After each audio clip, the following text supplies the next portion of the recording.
Kebijakan yang sangat mengejutkan dan spektakuler hanya ingin mengganti nama pengecer dengan nama sub pangkalan. Sudah bisa menggegerkan se-Indonesia Raya. Enggak. Kami sudah hampir 2 minggu kesulitan cari gas. Kami dari kemarin ngantri. Sudah tidak kenal ke pejabat. Etikanya sudah ada. Ya? Gak bisa dibenarkan begini pejabat. Ya? Bukan memihak ke rakyat. Ya? Oke. Coba lihat segini ngantri. Kenapa mempersulit rakyat sendiri? Kenapa mempersulit rakyat sendiri? Mau pelan seperti apa? Mau pelan seperti apa maunya? Kami sudah melakukan adab. Kalau kerja selesai enggak? Awas Pak, Menteri ngomong. Oke. Teman-teman ya. Iya. Tenang. Harus kontrol ini.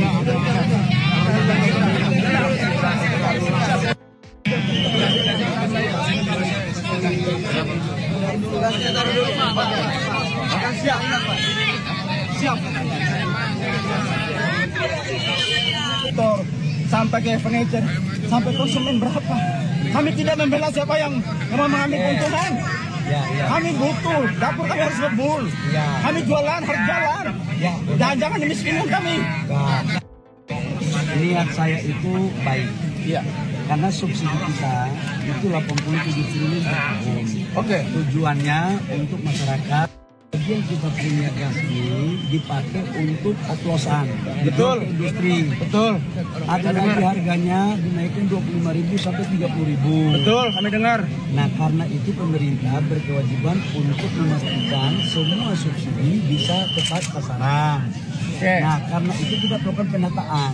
Mulai hari ini, Bapak mau jualan nggak apa-apa, karena dari pengecer sekarang kita aktifkan menjadi sub daripada pangkalan, supaya lebih dekat dengan bapak-bapak dengan harga tetap 19.000 atau maksimal 20.000, supaya bisa negara kontrol agar tidak ada lagi yang menyalahgunakan LPG subsidi. Oke, saya pakai akal sehat Pak ya. Saya pakai akal sehat. Kalau memang ada yang nakal, menimbun atau mengurangi isi gas, Bapak punya senjata. Bapak punya alat untuk bertindak. Bukan rakyat untuk dikorbankan. Itu yang pertama. Yang kedua, ya, kalau kami disuruh jadi sub, ya, persyaratannya apa? Tidak ada persyaratan. Ya, saya udah bisa. Salah satu KTP. KTP adalah privasi. Ya, Udah, Bapak. ya. Bapak, saya pikir yang penting Bapak sekarang ambil dulu, Bapak antri, yang penting penjelasan tujuan negara begitu ya Bapak ya. Kita pingin Bapak dapat dengan harga yang baik, semua kita layani, tidak ada kelangkaan, oke? Ya? Saya sekarang lagi masak Pak, saya tinggal demi gas. Iya, yang itu Pak. Bukan masalah antri gasnya. Anak kami lapar, butuh makan, butuh kehidupan Pak. Oke, Bapak ya. Logika berjalan dong Pak. Iya, udah ya. Yang penting itu ya Pak ya. Akal sehat kami berjalan Pak. Udah ya Pak ya. Udah kita paham. Tenang Pak. Ya, udah paham Bapak.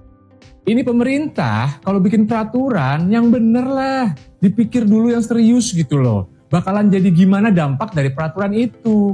Apalagi ini urusannya bahan pokok. Urusan gas melon 3 kg yang nggak bisa diganti sama bahan lain. Sekarang pemerintah bikin aturan gas melon nggak boleh dijual di pengecer. Bolehnya di agen. Lah sekarang agennya jauh. Emang lo pikir semua orang punya motor? Emang motor nggak pakai bensin?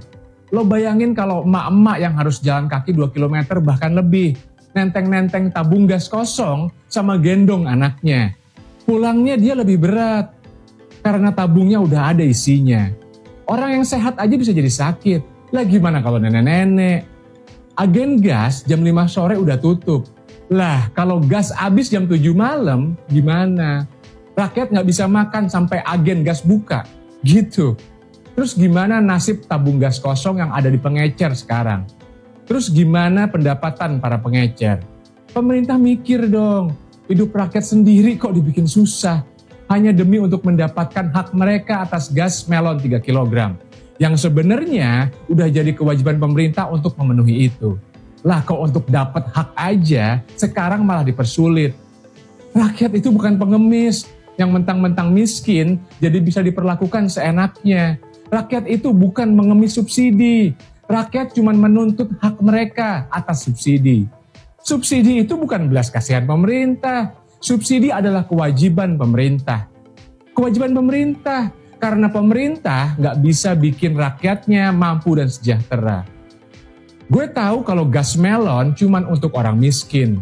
Tapi emang siapa yang mau jadi miskin? Semua juga maunya jadi orang kaya. Tapi kenapa pemerintahnya nggak mampu bikin rakyatnya kaya dan sejahtera? Kalau pemerintah bisanya cuma bikin hidup susah, tambah susah, ya udah bubarin aja pemerintah. Karena apa fungsinya? Makanin duit pajak doang.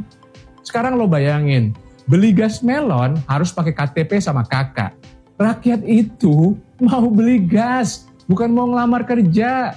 Mau beli loh, bukan mau minta, bukan mau nyolong. Ini peraturan udah bikin rakyat susah dan resah. Jadi harusnya bukan rakyat yang harus nunjukin KTP sama kakak buat beli gas melon. Tapi menteri yang bikin kebijakannya yang harus nunjukin surat keterangan tidak di bawah pengaruh alkohol. Surat keterangan bebas kepentingan pribadi. Surat keterangan bebas pengaruh oligarki. Surat keterangan bebas dari kebodohan. Surat keterangan bebas dari penyakit jiwa. Dan harus dicek, palsu nggak tuh dia ijazahnya? Lo tahu nggak siapa menteri yang bikin peraturannya? Lo googling aja sendiri, biar paham. Salam semangat antitesa 24.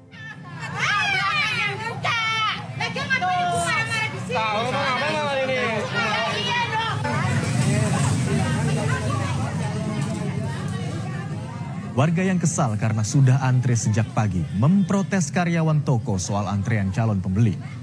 Mereka kesal karena kehabisan LPG 3 kg meski sudah antre berjam-jam. Kericuhan juga terjadi pada warga yang saling serobot saat antre. Warga mengaku kecewa dengan sistem antrean yang tidak tertib sehingga banyak yang tidak bisa membeli LPG 3 kg. Aku dari jam 7 udah antri di sini. Katanya ada bon. Aku bilang nggak punya. Bawa KTP. Udah bawa KTP. Maaf ya diduin ya ada surat begini. Siapa yang kesel?